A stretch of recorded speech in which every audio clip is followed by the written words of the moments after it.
hay suana kami para pakanda koi jo bhag uru da bahai tare ko dana muko jo han haije.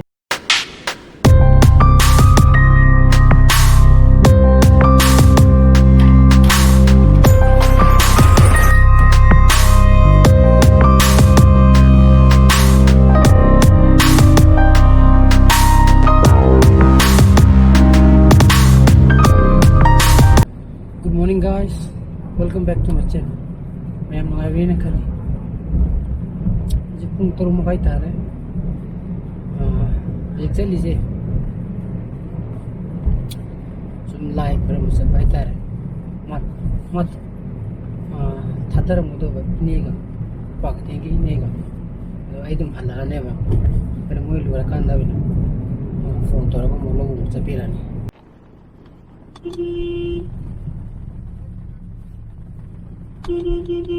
Adi kang ano jo hagol romina ate hip ne hip upni da odam tumdale rami adu ene sum ai gi blog to pache ki porama sum ene sum haidana modu sum follow to boina Mirang-Mahum ai blog tha ka matung dara marak to dum ai dum themnale haibadu WhatsApp tarik pan gi matung degi account delete to ne haibadu privacy policy gi modu do 3 months ang boy mo extend to phokre ko ado mo ano ba kari update kari privacy policy da kari update to ko mo yem batar kana ina first morning da hai matung da modu bu thengna re ko to ai ngarang gi blog to da haibadu ka woro ko moza tungo ingi alere moza lere dulere tu an makhale re lo tuh batan oke kan saja Mayam sih hal tu mana papa tu papa na hori nidro saro nang kya sangam ni pipe ne hori je ahum jawab ahum studi baba mu hor modem kan dia ese tu yang mana dum jam nama dah copyright strike ingi je moza tungjula ga yamna horobi wani ne ngasi de tanje mo okte na mo ani mo hori mana manga ho de mo sai ahum mana sare ani aina saba adu mo oktre na mo tan ani mo hobiri adu de ne pik na ho ba to ne mama lok chapa yaw kudra ha yaw ni ya sasal loire ha de ta chakiduni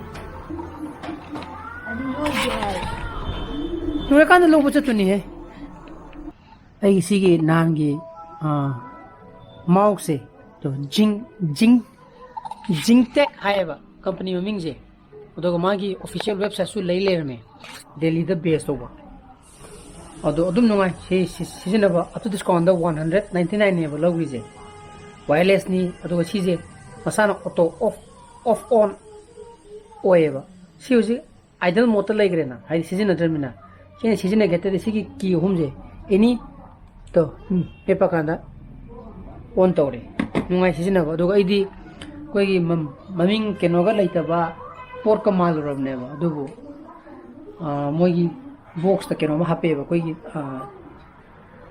play card masama moda lemuk thale rame ado ina changa kanda ju phasana leile me ba ko nungai dum season ba aju phogi de aduna ai wifi gi maming je ai gi yum gi sijam to hong toke ai gi channel gi maming je Mirang-Mahum ma loro bo chan jam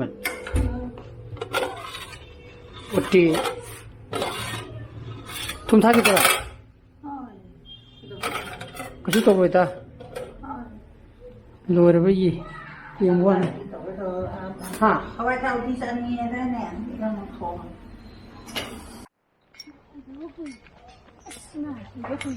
Siya pa kwa kaya sang ni namu changi inega ay ni piga lobiru raga pa lawru raga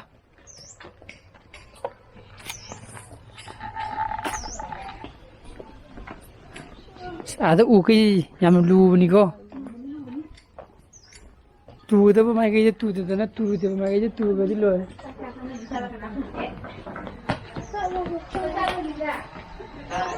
hai ba cái tivi yeng le me to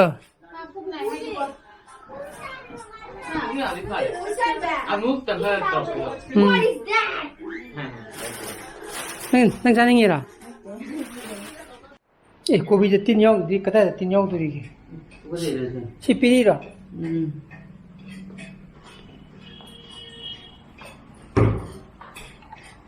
Sī hāngām jā hā nī yā, hāngām pīrī rī. Pīrī sī mās upa ka lī jā na? Asa kya? Kāsi yaw tā mī kya na?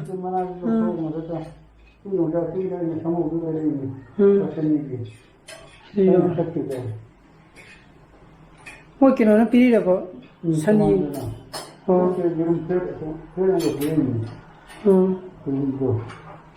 ko bana kiesa lu ba pili hai mo yung budu na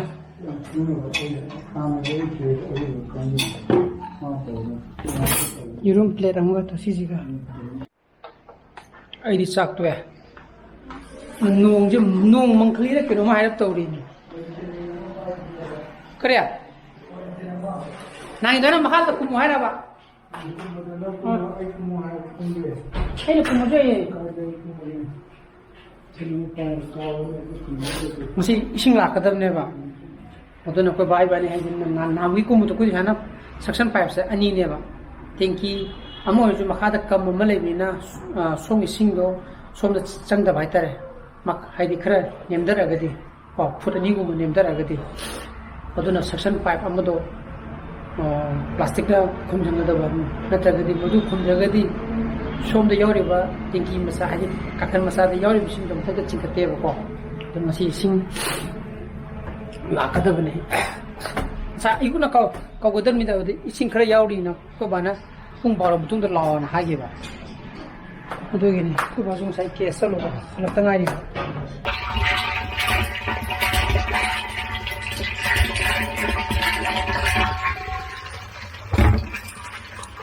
si thalakan de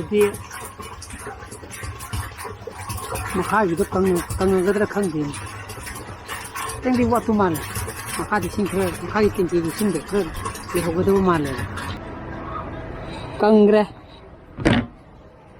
sapsana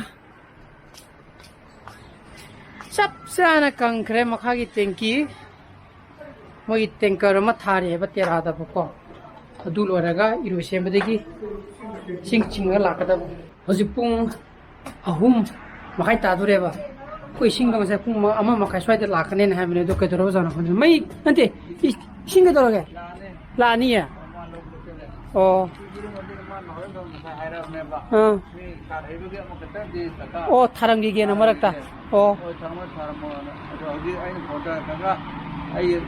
ai nói rằng thà đó là ai ở đây người mình được cái này người xem được lại xin hà là cái lá này cái mà gọi là một ngày ở đây này mà sẽ phun ấm mà cái đó là cái này hai bên nào tum bụng được cái đấy tum được cái glass nó cái gì vậy jago mo hai na jago mo hai na cái đấy ai đi nằm ở đây akan jadi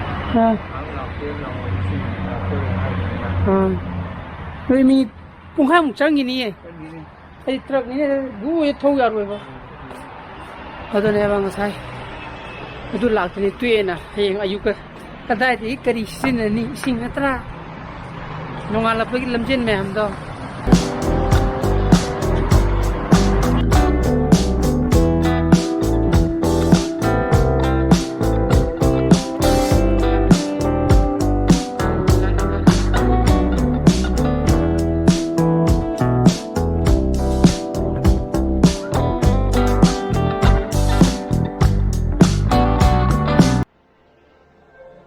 Hajune charge entro dia. Aje pung tere tare to. Dan dangi sak ta so ge. Kuma ko bagadi cha gi rui mo chere pung apon mu. Lai ha ba kenu mai. Bon ngasi yang ji ko. Nung sa gi rum ba mane.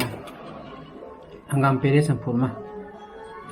Chine chano pai thong ba don hawda ni se. Nung sa. Maru dim ti yaw dina. Ya. Bom gulu di NB bom gulu di pada saga jani pan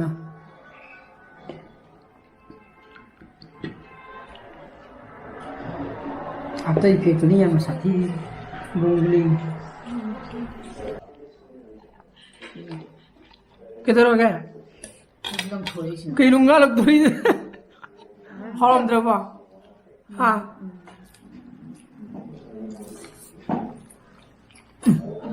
hao ya yung mo ja mok trong sal na hon Kumar मोरक चाया दिए दुगिने Masih wale. Kumar में चलूरा बा mutin mo mo sa sa hao ya yung mo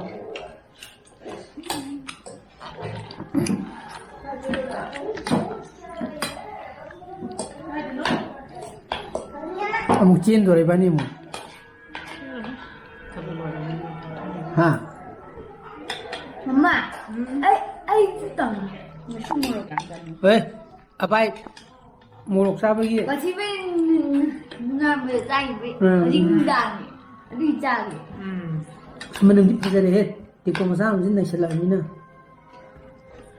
मोरक चने मोरक लंथुआ pa phe oi ni ए तीस तो जगह ना Ay karat. angam san sam buji ka sa ba ne ba Siapa? ai am na hobby je ti sa buji ka sa de angam sa pulka ade gi chana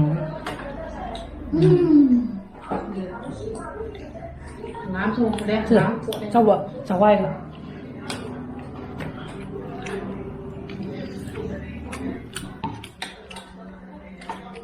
yum ni le ba 이거 이게 저러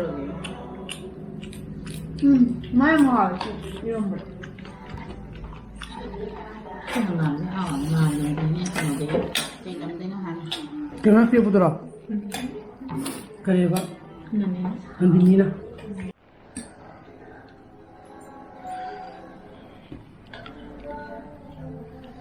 adu mo ko pulap sa di ya da bro học cái phải thế này nó kẹo học cái ông gì mình cũng có tôi nó khai các đầu nó học ni bu to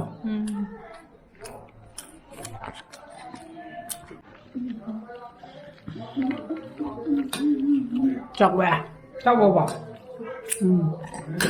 đua nàng gì lấy gì cầm miếng cái đồ cái gì hay mình đôi em giờ vẫn là Hay đi hàng cái- rồi em hàng rồi bây giờ nó vào bia thì anti hay cái trans gì cái anti đó to sigre hay dunia bodo na apa itu gitu sih trangamu tramari trangamu dana hamnya apa itu sih hay kata anti hay kata adum apa kau lagi jur lenggane adum anti kalau jual ada tra aduna baru biru ini kan sih hay di punya hay cái sih ming tuju hay em giờ vẫn là ngang rồi với những ningu boko aduna ne aduna Baik, kalau itu kan lu dah.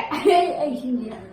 hay soalnya kami para pakanda pun jumpa ulu tu bahaya tare ko aduna muko jo han haijari baru biru ini kan sih ko aduna ngai ngasi ki project di matang itu senjarage ai ki project pan thogadi like to biro mo share to biro anu view so biro subscribe to biro mo kon wisana base le biro so please be safe and be healthy bye bye good night chew bye bye good night Senta, bunga, say. Good night.